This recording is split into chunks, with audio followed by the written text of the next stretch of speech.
That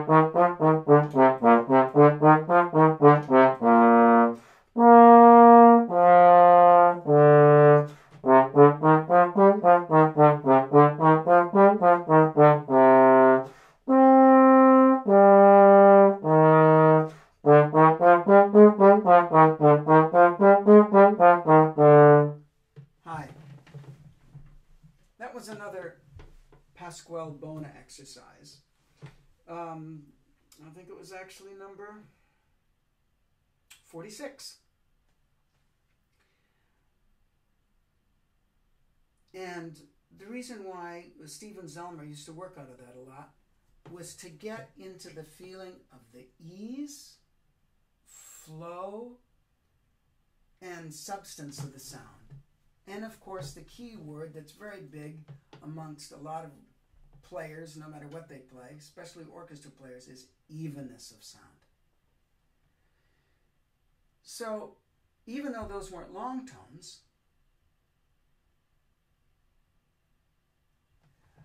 it was still trying to pretend that each tone had the substance of a long tone. And he would say it great. He would say, pretend your long tone or a longer note is like a big salami or something, or a big loaf of bread. Let's say that's a whole note. Then you cut it in half and you have two half notes. They should have the same substance of sound. You cut it into triplets. Each third has the same substance and quality, no matter how small you slice it.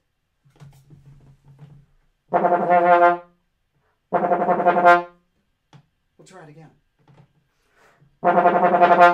So each one has a closer substance to it.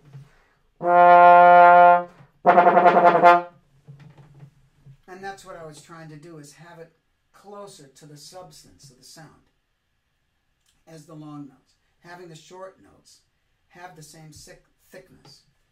Now, in everything, of course, that's not going to be the situation, because the music will want something different than that.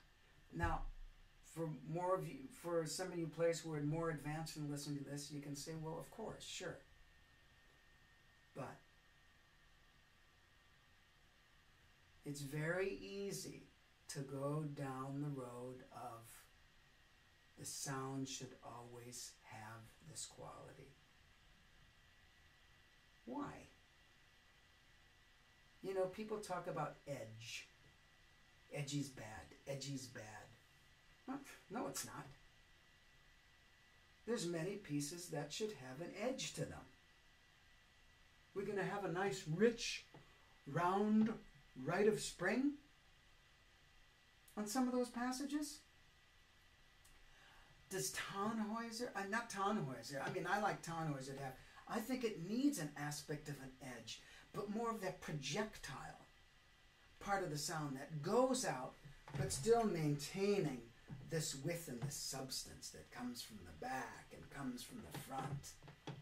Okay? But there's many other pieces, like the Rite of Spring, like the Wagner piece I meant to say was Ride of the Valkyries, or more importantly, actually, Lohengrin. I'm not thinking round. I'm thinking substance, but I'm thinking fire. And that's going to have an edge to it. And as long as we can do it with what I would call a healthy production, which means if we're smashing the mouthpiece into our face too much, it's probably going to cause a whole bunch of changes to our embouchure that won't be useful if it's done a lot. A lot of pressure can cause everything to go back, which might not be good for everyone. It might create some really huge gashes, which isn't going to be great. And you have to ask yourself, are you actually using your air support systems in such a way that cause lift to the sound? I mean, my sound, I could really get an edge on that thing when I was younger. I'm sure it drove a lot of people nuts. In fact, I know it did. But I still think, like when I hear old BSO recording of Miraculous Mandolin, I think it was the second piece I recorded. I was in the orchestra. I'd just gotten officially into the orchestra. And that solo, da-da-da-da-da-da, I wasn't thinking round, full, rich, beautiful. Wouldn't have been able to play it. With that mute, it was just going through there. Each note had substance. There was a direction to the line. So some of those qualities will always be there, no matter what you play. The direction and substance.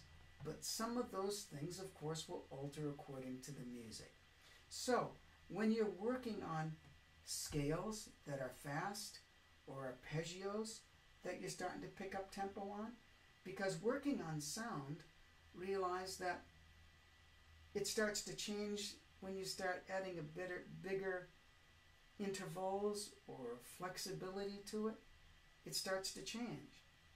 And so you want to start off with what you can do, at a tempo that you can do, at a dynamic that you can do, and gradually expand from there. That is really the key. And even if you want to practice things that are, shorter and crisper and louder, do little bits of that and find a way that you can do it where you're using a lot of your support and you're using the concept as much as you're jamming the mouthpiece into your face. So you don't have to jam the mouthpiece into your face as much. So a musical approach to sound production is being musical. There's physical things, but we incorporate them with rhythm, direction, space. And I encourage people to think about playing certain things, coming from the back of them. Feel the space in back of you and play.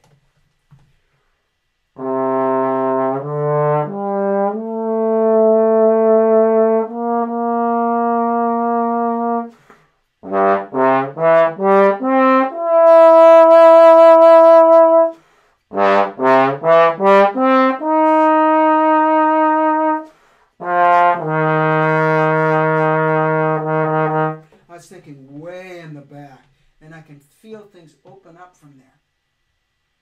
If I think about them from the side, they're different, just my periphery.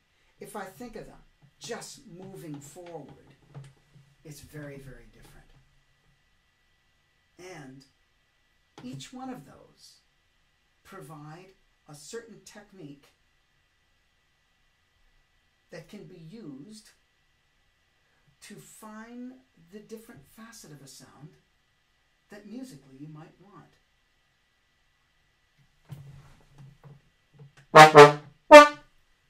That kind of a thing. I'm not thinking round. I'm thinking the forward projection. So things get a little bit leaner, but because I've developed a lot of vibration happening per note, it's not going to break up or thin up. And that's an interesting thing about sound. When will it break up? When will it fizzle out? And this is the importance of practicing at different volume levels. Okay? That is very, very important. And when you get a little bit stronger, to practice at extremes. When you start practicing at the extreme louds, make sure you're taking a break. Make sure you're feeling the musical concept and not thinking just physical loud. Because there's other types of energy, as we were talking about endurance in our last session, that are much more powerful and sustaining than the physical.